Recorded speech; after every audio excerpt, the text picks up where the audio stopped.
Semoga Allah mudahkan di tempat kita ini di Masjid Ali bin Abi Thalib ya, di Jatinegara Sempor. Setiap malam Kamis kita baca ya, Kitabul Maram. Ini kita mohon kepada Allah kemudahan ya. Mungkin nanti juga ada kitab pengulangan ya, pengulangan karena udah selesai, tapi kita cari kitab yang mudah dan sudah ada. Tapi karena dulu udah pernah selesai kita, alhamdulillah, yaitu kitab Riyadhus Shalihin. Mungkin malam Rebo ya, mungkin nanti malam apa lagi, Aqidah Wasithiyah, insyaallah. Itu rencananya begitu.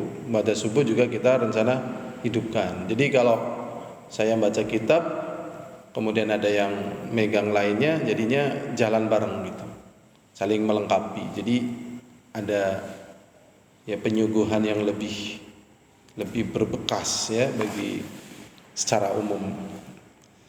Hadirun, sebelum kita masuk pembahasan kitab Thaharah ya, ini ada istilah yang dimunculkan oleh Imam Ibnu Hajar Asqalani dengan istilah as-sab'ah ya. As-sab'ah, sab'ah itu artinya 7. Yaitu Imam Ahmad, Imam Bukhari, Imam Muslim, Abu Dawud, Tirmidzi, wa Nasa'i, wa Ibnu Majah. Itu sab'ah. Hafal ya?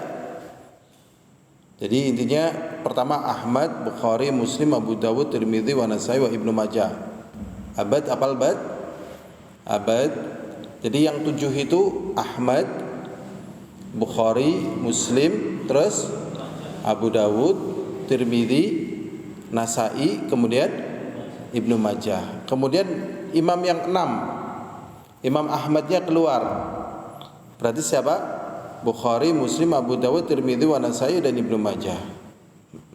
5 Imam Bukhari dan Imam Muslim keluar. Jadi Imam Ahmad, Abu Dawud, Tirmidzi, Nasa'i dan Ibnu Majah. Ini imam yang 5. Kemudian yang 4 ya. 4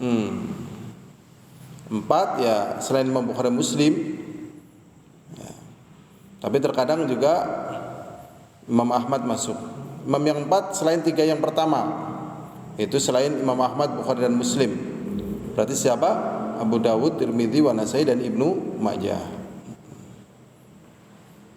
Kemudian yang berikutnya yaitu imam yang 3. Imam 3 itu yang 3 terakhir enggak disebutkan. Ya, 3 yang terakhir tidak disebutkan. Berarti cuman Imam Ahmad, Imam Bukhari, Imam Muslim dan Abu Dawud. Kemudian muttafaqun alaih Bukhari Muslim. Sudah ya, ini istilah-istilah yang nanti sering diketahui. Istilah-istilah itu juga kadang menjadi istilah yang asing ya. Jadi istilah-istilah yang kayak klasik gitu ya, yang dikenal di pesantren-pesantren klasik. Ya kayak pesantren-pesantren kita itu jadinya pesantren klasik. Nah, makanya kita merasa butuh menghidupkannya supaya jangan sampai hilang. Ya, minimal di diri kita. Ya, jadi kalau nggak dipelajari hilang, tetap hilang gitu ya. Kenal nama tapi nggak kenal isi. Berikutnya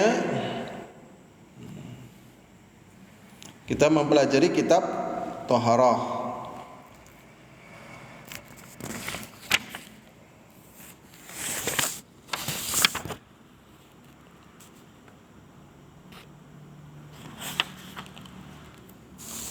Di sini ada pembahasan yang pertama yaitu macam-macam air. Jumhur ulama berpendapat annal miyah thalathatu aqsam. Ini jumhur ulama fikih itu membagi air menjadi 3. Ya. Itu berapa tahun yang lalu ya, sebelum muncul RO dan macam-macam. Ya. Yang pertama at-tahur yaitu air yang tahir fi nafsihi al-mutahhar li ghairihi. Jadi yang pertama namanya at-tahur, air yang sangat suci. Secara airnya dia suci, dia juga mensucikan yang lainnya. Kemudian air yang kedua yaitu air tahir, air suci, tetapi tidak mensucikan bagi yang lainnya. Kemudian yang ketiga air yang najis, secara zatnya dia tidak suci dan dia tidak mensucikan yang lainnya. Jadi air menurut jumhur dibagi menjadi 3 ya bad. Jadi berarti 3 bad, di situ kayaknya nggak ada bad. Yang pertama tahur, yang kedua tahir, yang ketiga najis. Najis itu kotor ya. Sini ini faidah namanya.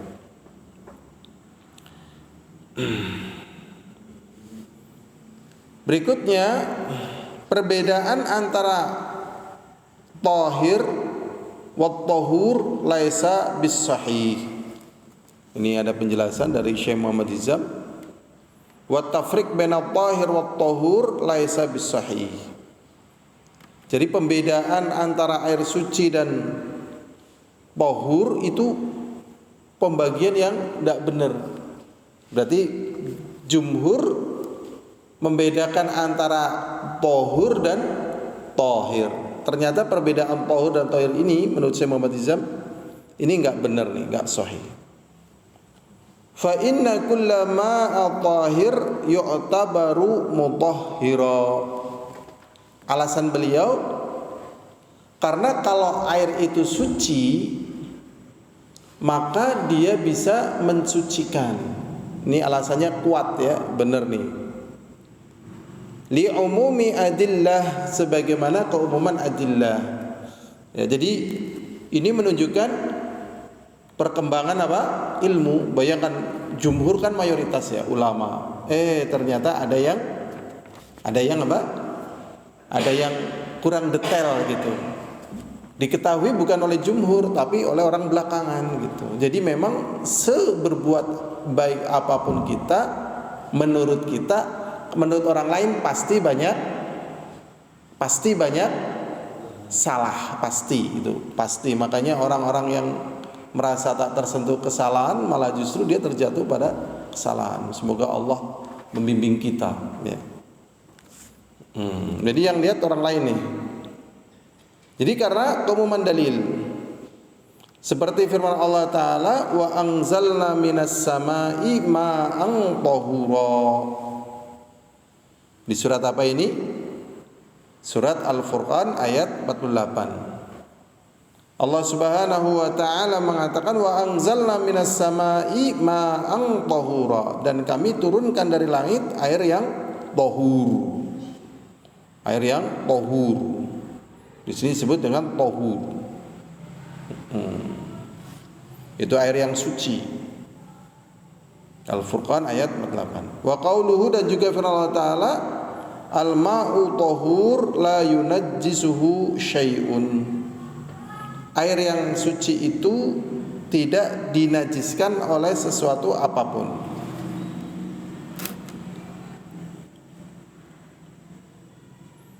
Di sini tidak ada tohir sama tohur, adanya tohur gitu. Tapi kalau tohir ya mesti seperti tohur, yaitu mensucikan bagi yang lain. Di sini ternyata ada pendahulunya, yaitu Syekhul Islam Taimiyah. Wa adamu tafriq huwa alladhi qarrarahu Syekhul Islam Ibnu Taimiyah di dalam kitabnya Al-Insaf. Jadi Ibnu Taimiyah ternyata tidak membedakan antara air yang tohir dan yang tohur. Ini namanya faidah ya, faidah ilmiah lah ya. Faidah itu tambahan ilmu. Sebagaimana dalam kitab Mukhtasar Fatawa Al-Misriyah. Dan ini adalah tarjih dari Syekh Abdurrahman Nasir As-Sa'di. Oh, ternyata As-Sa'di juga tidak membedakan antara tohir dan tohur. Ini Sa'di juga. Padahal Sa'di ini kan ulama sekarang, bukan jumhur ya. Jumhur ulama-ulama fuqaha zaman dulu. Kemudian juga ini di dalam kitab Ikhtiarat nih Al-Jalilah. Kemudian juga Syekh Muhammad bin Ibrahim. Syekh Muhammad bin Ibrahim di dalam kitab Majmu' Fatawa beliau. Dan Syekh bin Baz ya, wa Syekh Muhammad bin Utsaimin di dalam kitab Syarh Mumti'. Nah ini kita belajar satu kitab seakan-akan kita belajar kitab banyak ya. Kalau mau dirujuk kurang lebih. Yang kedua ya, al-ma al-mudhaf ila tahir. Air yang disandarkan kepada suci.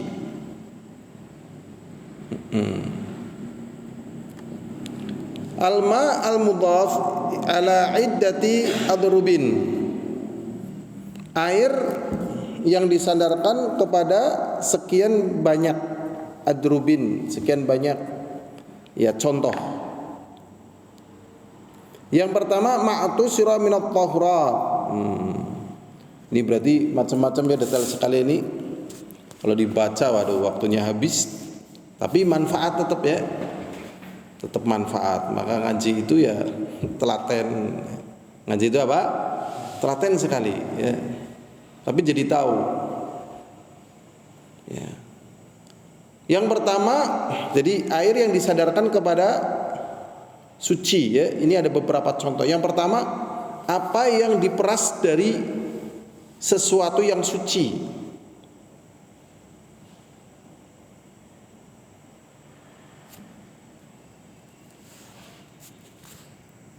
Kemudian yang kedua, ma khalatahu tahiran. Jadi air suci tetapi ya bercampur, ma khalatahu tahiran, apa yang bercampur dengan yang suci. Jadi air tapi bercampur dengan sesuatu yang suci. Fa ghayyara ismuhu. Kemudian namanya berubah. Misalnya ya bayangan saya. Misalnya air bening ya, air bening panas misalnya kan suci ya. Ketemu sama kopi dan gula. Kopi dan gula kan suci ya kan. Kopi kan enggak najis, gula juga tidak najis. Ya kan? Airnya kan bukan air najis ya kan, masa air najis buat minum kan nggak mungkin. Nah ini air suci ketemu dengan suci nih.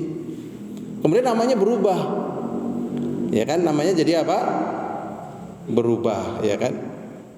Wa ghalaba ala ajzaihi. Wa ghalaba ala ajzaihi, dan berubah pada bagian-bagiannya. Hatta shara sibghan. Ya. Sampai menjadi sibghan, yaitu celupan, atau khubron, sampai menjadi sibghan ya celupan, atau khubron menjadi tinta, atau khollan cuka, atau marokon, atau marok kuah. Jadi celupan itu air suci ketemu dengan benda suci juga. Ini jenis air ya. Air suci ketemu dengan barang suci. Berikutnya yang ketiga, ma taba fi tahir fataghayyara bihi. Jadi seperti air yang suci kemudian dipanaskan. Ini ada hukum-hukumnya sendiri. Kemudian yang keempat, idza udhifa ilal ma la yumkinu taharrus minhu. Apabila disandarkan ke air, la yumkinu taharrus minhu, dan tidak mungkin dijaga.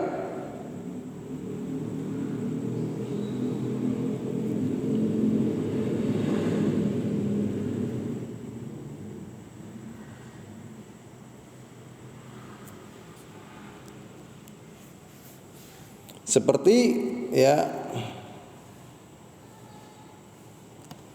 garam misalnya, air ketemu dengan garam. Kemudian yang kelima, Apa yang disandarkan kepada air dan mencocoki dari sifatnya. Seperti apa? Turab. Idza ghayyara al-ma. Apabila lumpur merubah air jadi butak gitu ya kan. Tadinya suci tapi kena lumpur nih. Maka posisi ini juga tetap suci walaupun sudah butak.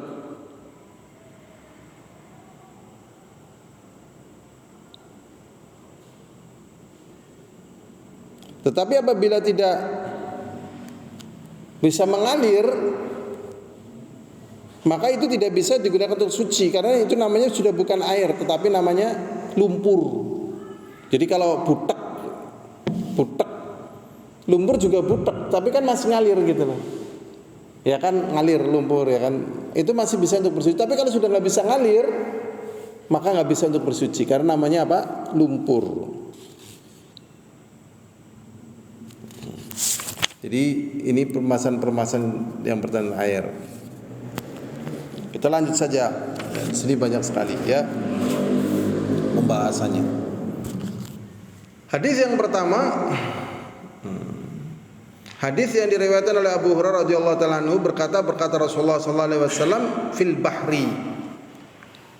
Hadis ini yaitu dari Abu Hurairah radhiyallahu anhu berkata Rasulullah sallallahu alaihi wasallam, Rasulullah sallallahu alaihi wasallam bersabda tentang hukum air.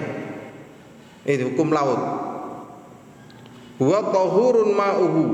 Laut itu airnya suci mensucikan.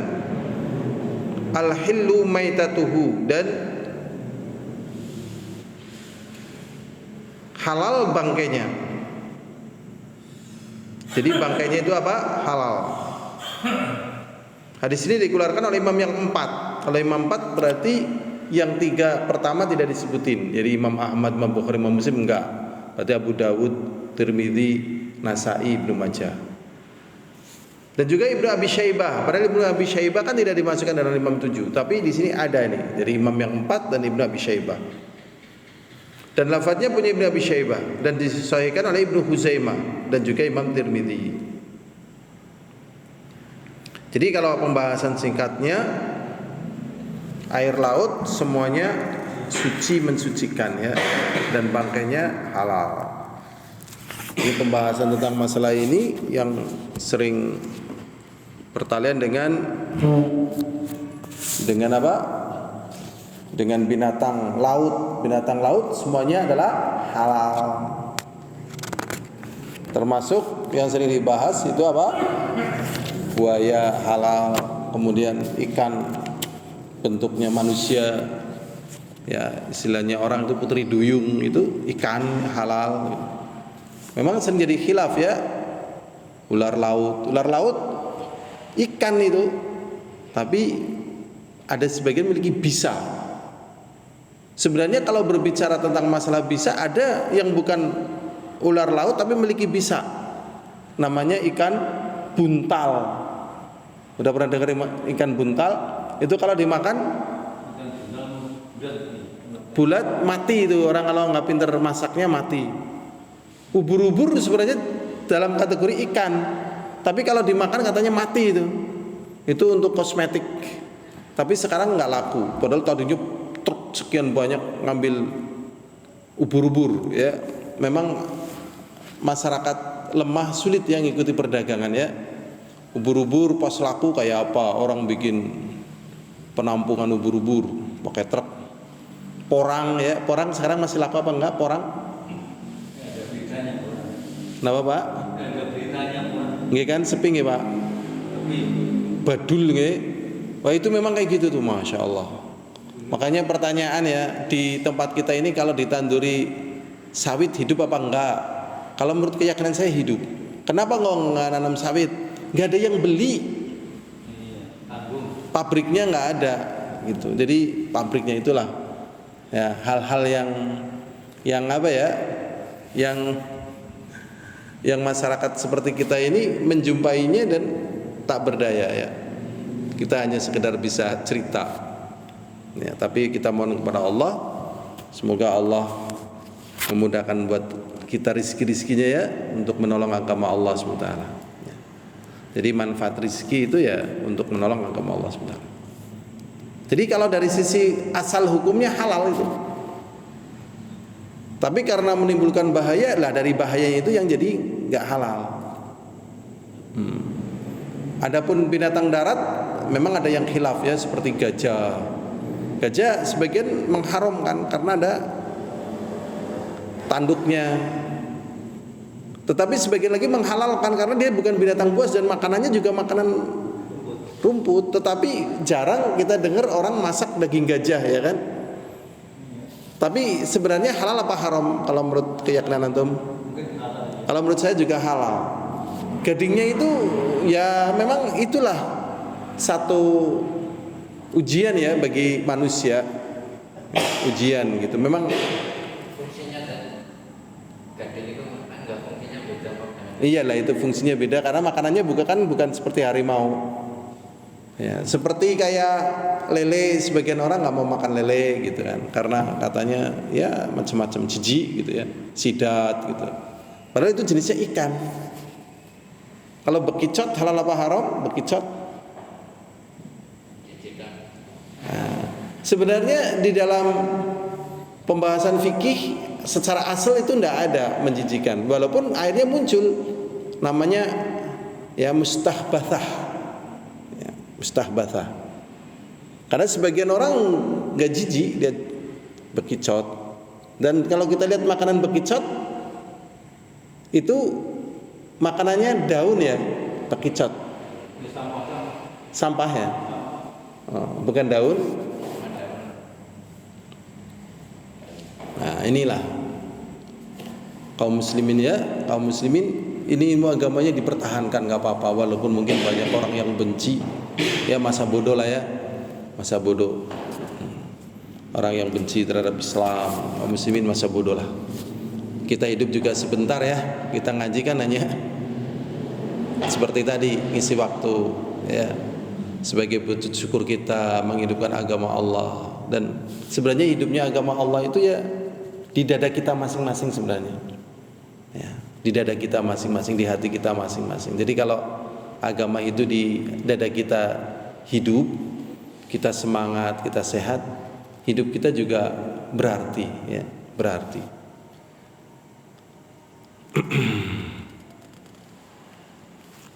Kayaknya itu aja dulu, udah ada yang adzan. Kita memang ngambil waktunya nggak terlalu banyak biar nggak terlalu capek, tetapi kita mohon kepada Allah langgeng ya, langgeng ya, kita bisa menghidupkan Alkitab dan Sunnah sampai waktu-waktu yang Allah tentukan. Kemudian di antara kita ada yang diberi kemampuan ya, cinta kepada kitab dan membacanya dan memahaminya, sehingga kemudian bisa menjadi estafet ya, dari zaman ke zaman. Wallahu a'lam bishawab. Walhamdulillahirabbil alamin. Assalamualaikum warahmatullahi wabarakatuh.